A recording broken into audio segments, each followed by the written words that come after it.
Assalamu alaikum student. Now in this video we will complete exercise 11.1. Now look at the question number 3. In a right angle triangle ABC एक right angle triangle है. इसमें हमें क्या चीज़ given है? Given measurement of angle B is 90 degree.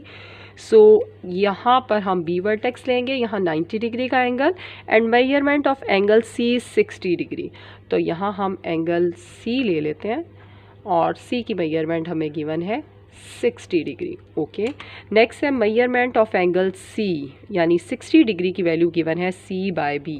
अब A vertex पर जो angle है वो हमें गिवन नहीं, यहाँ हम एंगल A लिख देंगे.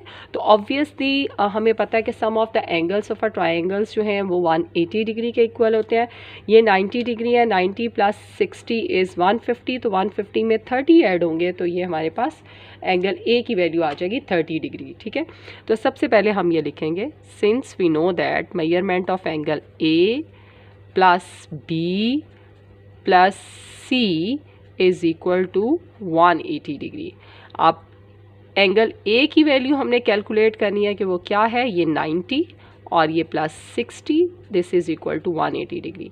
तो 90 प्लस 60 150, 150 को माइनस करें 180 से, तो measurement of angle A is 180 minus 150 is equal to 30 degree. तो यहाँ अब हम शो कर देंगे कि measurement of angle A is 30 degree. Clear?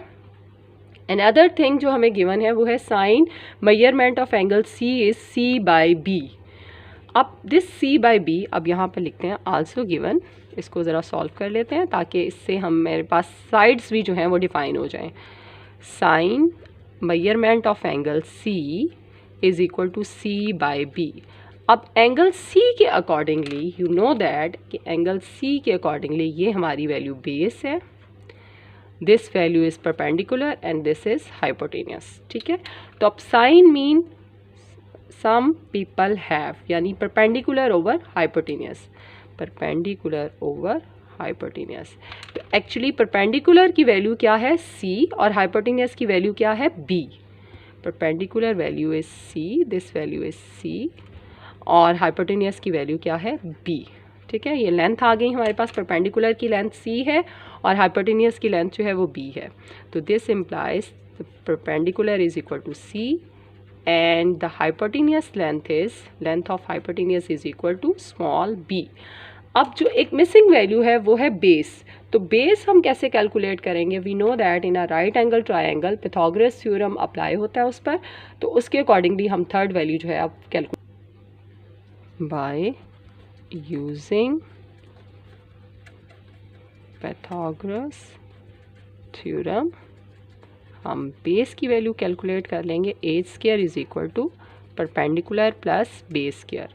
Hypotenuse is small b तो ये b स्क्वायर आ जाएगा, परपेंडिकुलर इज स्मॉल c तो ये स्मॉल c स्क्वायर आ जाएगा और बेस की वैल्यू हमने चूँकि कैलकुलेट करनी है ये ऐसे ही रहेगा. तो ये यहाँ आकर minus b square minus c square is equal to b square.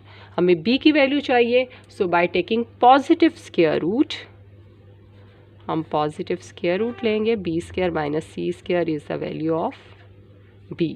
ठीक है, by taking positive square root.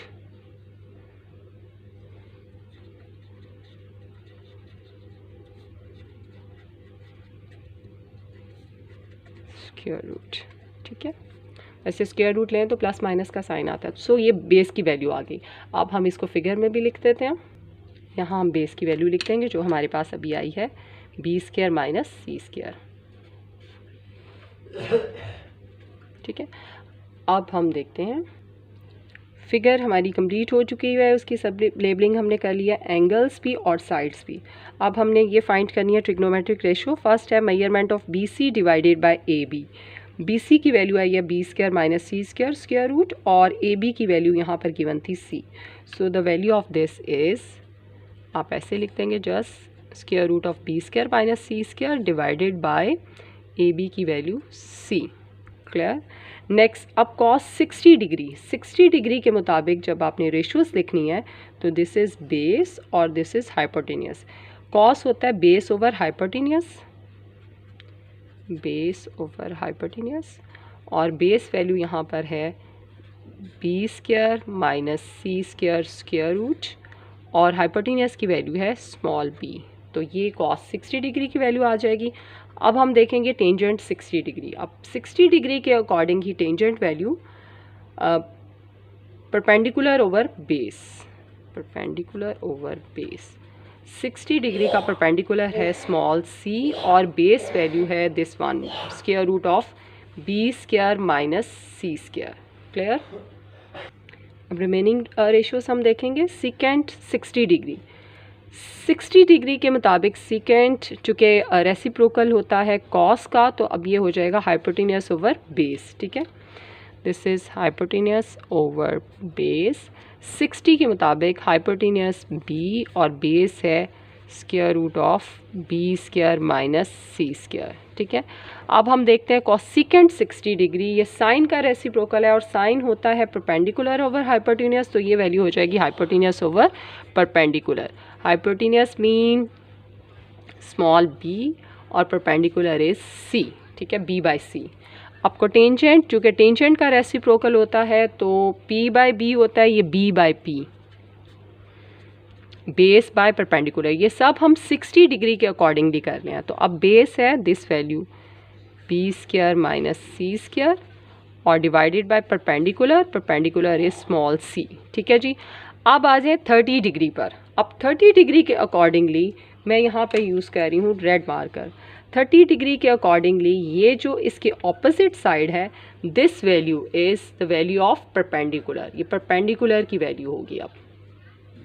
ठीक है, और ये जो हमारे पास वैल्यू है, अब this value is called base, ये बेस होगी। 90 और 30 डिग्री के दरमियान वाली साइड बेस कहलाएगी। अब हम देख लेते हैं जी sine 30 degree. Sine 30 mean perpendicular over hypotenuse. Some people have, hypotenuse दोनों केसेस में सेम रहेगा, परपेंडिकुलर ओवर हाइपोटेनियस। तो परपेंडिकुलर अब हमारी वैल्यू हो गई b square minus c square और हाइपोटेनियस है b, तो ये वैल्यू आ गई साइन 30 डिग्री की। कॉस 30 डिग्री होगा बेस ओवर हाइपोटेनियस।